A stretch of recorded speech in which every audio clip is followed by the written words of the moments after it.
हिंदी लोक भारती 10वीं कक्षा।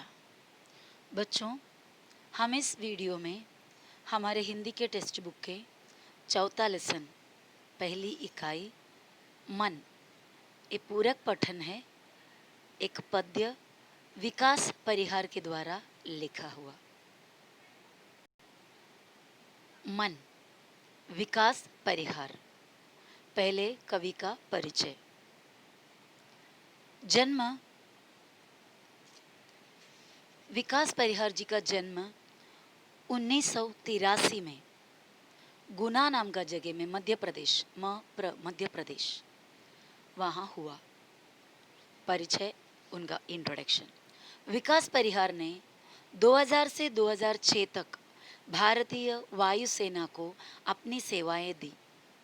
वायुसेना एयरफोर्स, इंडियन एयरफोर्स में 2000 से लेकर 2006 तक उन्होंने काम किया, अर्थात उन्होंने अपना सेवाएं दी।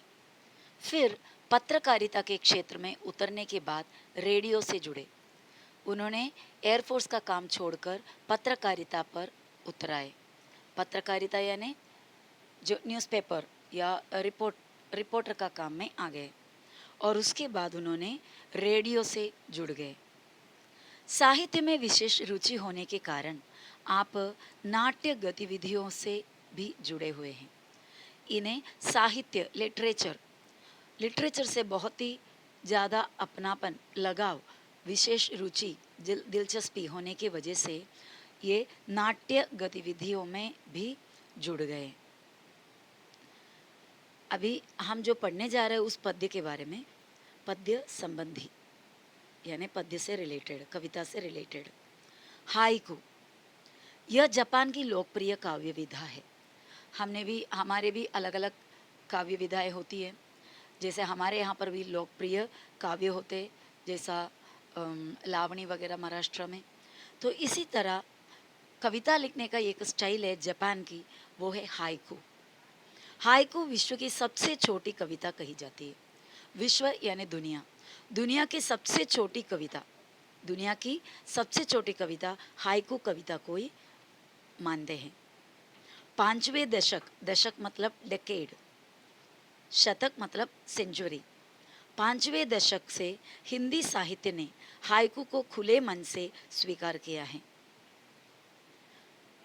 5वें दशक से लेकर हिंदी साहित्य ने, हिंदी के लिटरेचर ने हाइकू कविता को पूरे मन से, खुले मन से ही स्वीकार किया है। हिंदी में काफ़ी कवि लोग हाइकू कविताएं लिखे हैं या हाइकू कविता का यहाँ पर लोग पढ़ते हैं या उनका आस्वादन करते हैं।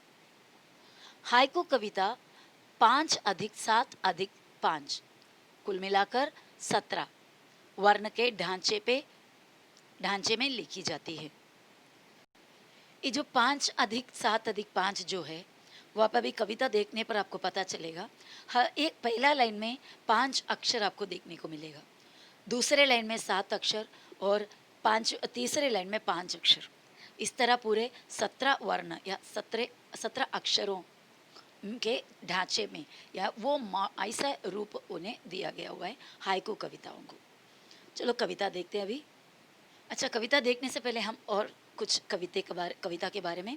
प्रस्तुत हाइकू में कवि ने अपने अनुभवों और छोटी छोटी विभिन्न घटनाओं को अर्थवाही सीमित शब्दों में प्रस्तुत किया है।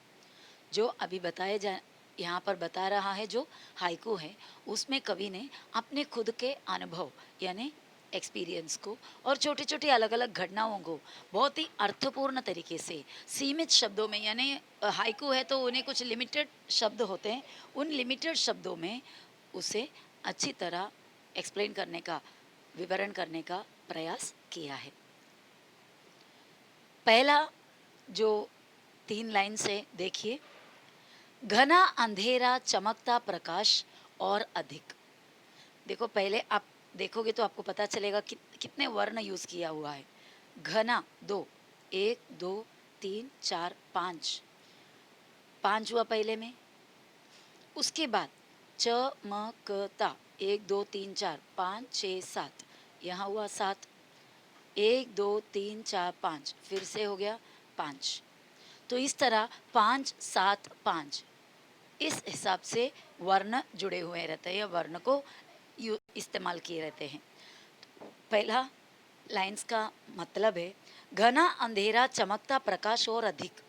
सिंबल है मीनिंग, जब अंधेरा घना होता है, बहुत ही ज़्यादा होता है, तो तब जो प्रकाश है उस घने अंधेरे में प्रकाश का जो अ, असर है बहुत ही ज़्यादा होता है। यानी इनडायरेक्टली ये कहने का मतलब है कि जीवन में बहुत सारे संकट जब होते हैं तो छोटी छोटी खुशियाँ भी हमें बहुत ही ज़्यादा खुशी दे जाते हैं। जब अंधेरा घना होता है तब प्रकाश और भी अधिक चमकता है। इसी तरह जब जिंदगी में परेशानियाँ, प्रतिकूल परिस्थितियाँ घने अंधकार के तरह जब बहुत ज़्यादा हो जाते हैं तब वहीं से एकाएक प्रकाश की किरणें फूट पड़ती हैं। करते जाओ पाने की मत सोचो जीवन सारा। और कवि का दूसरा ये जो लाइंस में एक पंक्तियों में कह रहा है कि करते जाओ पाने की मत सोचो जीवन सारा। यानी सारा जीवन तुम काम करते जाओ, अपना कर्तव्य निभाते जाओ, अपना फर्ज पूरा करते जाओ। बस वापस आपको क्या मिलेगा, आपको उससे क्या प्राप्त होगा, उसके बारे में मत सोचो।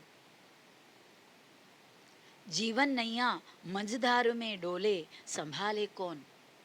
जीवन का नैया मझधार में, मझधार मतलब जो एकदम बीच भंवर में जो नदी है, नदी के एकदम बीचों बीच का जो भाग होते हैं जहाँ पर बहुत ही ज़्यादा प्रवाह है, यानी बहुत ही ज़्यादा बहाव है, वहाँ पर फंसे हुए हैं तो संभाले कौन।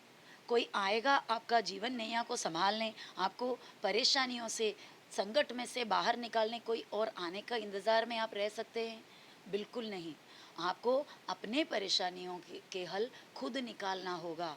आपका मदद करना सिर्फ आपको ही होगा, आपको ही आपको संभालना है और कोई नहीं आएगा। रंग बिरंगे रंग संग लेकर आया फागुन।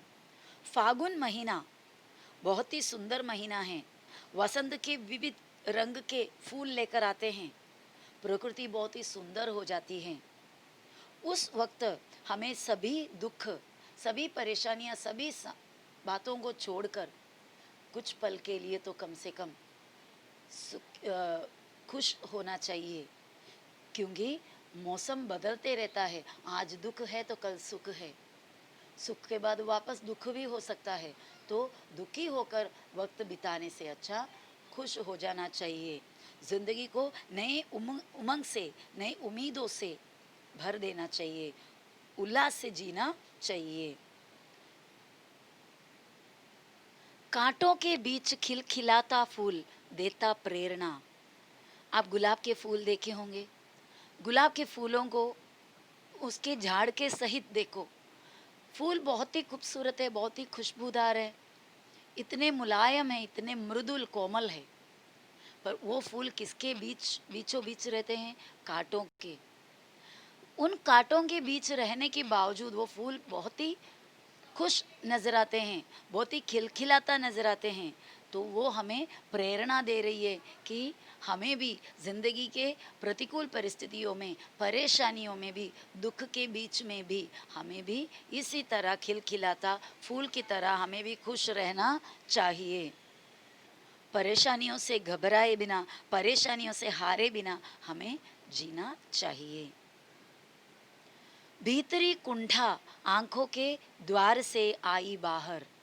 भीतरी यानी अंदर का, मन के अंदर का कुंठा, मन के अंदर का जो परेशानी, दुख, निराशा, कुंठा यानी बहुत ही कठिन निराशा, घोर निराशा, आंखों के द्वार से आई बाहर।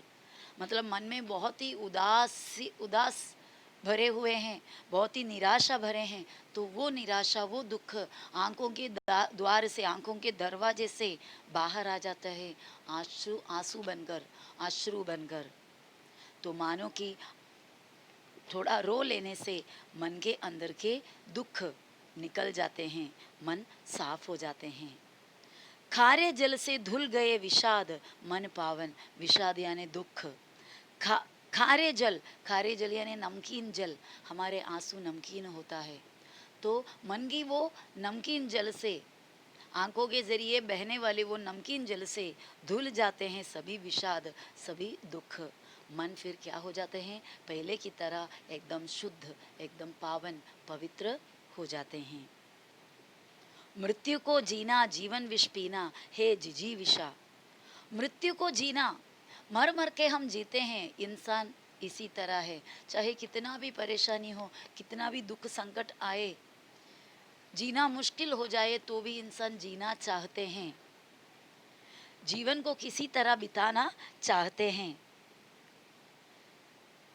हर एक मनुष्य के जीवन में अनेक परेशानियां होते हैं, अनेक चिंताएं होते हैं, और ये सभी जीवन में, ये विष को पीकर, ये सभी विष यानी जहर को पीकर भी हम जीते हैं। ये हमारी जिजी विषा है, यानी जीवन के प्रति या जीने के प्रति हमारे अंदर जो आस है या इच्छा है, उस वजह से हम जीते रहते हैं। मन की पीड़ा छाई बन बादल बरसी आंखें। वापस उसी मतलब का और पंक्तियाँ दे रखी है। मन की पीड़ा यानी मन में जो तकलीफ़ें हैं, वो तकलीफ़ छाई बन बादल, बादल बनकर छा गए, और वो आंसुओं के ज़रिए या आंखों से निकल जाते हैं, बरसते हैं।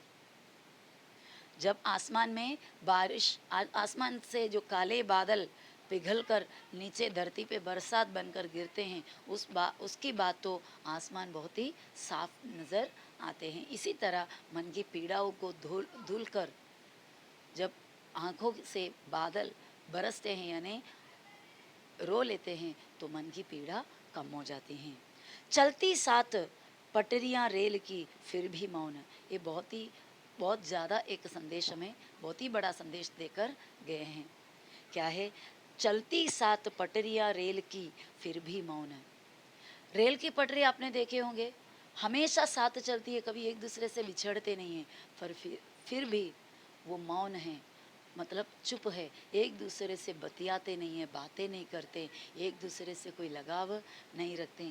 जीवन में भी ऐसे बहुत सारे लोग हैं, साथ गुजरते हैं लेकिन वक्त नहीं मिलता एक दूसरे के साथ देने की। साथ चलता ज़रूर है लेकिन साथ देते नहीं हैं।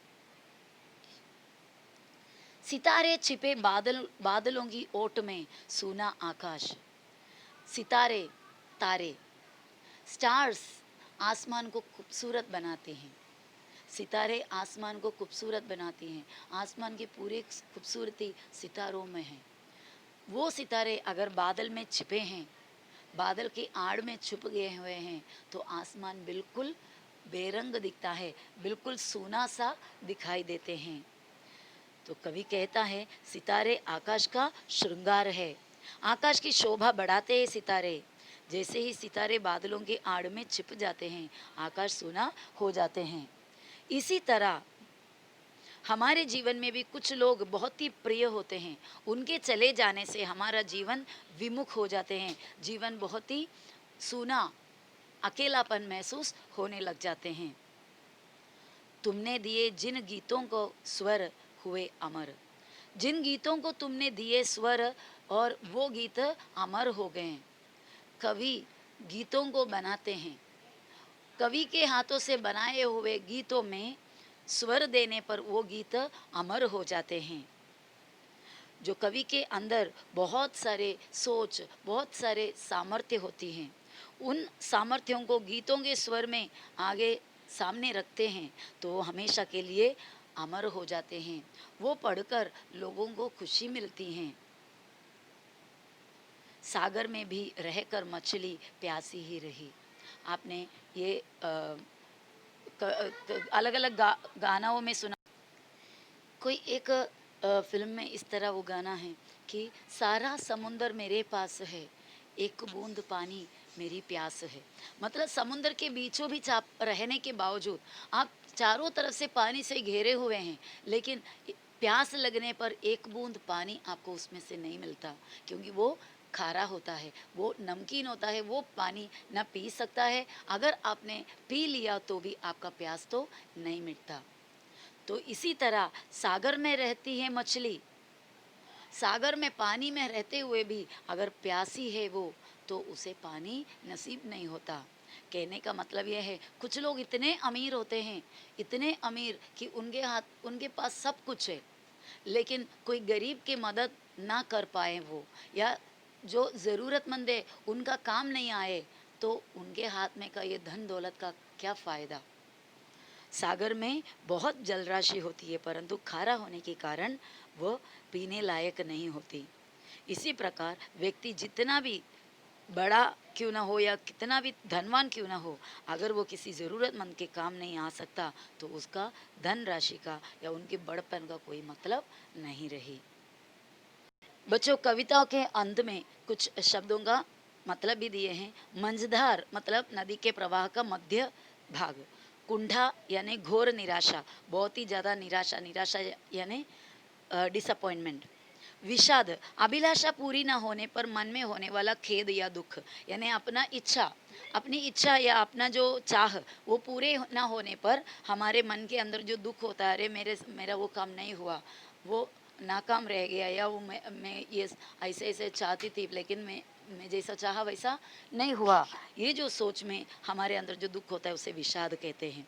जीवन के प्रति आसक्ति या नहीं तो फिर जीने का जो इच्छा है उसे जीजी विषा कहते हैं। और ओट यानी आड़। तो बच्चों, कविता को अच्छी तरह समझने का कोशिश कीजिएगा और इसका जो वर्कशॉप है वो खुद से करने का भी कोशिश कीजिएगा।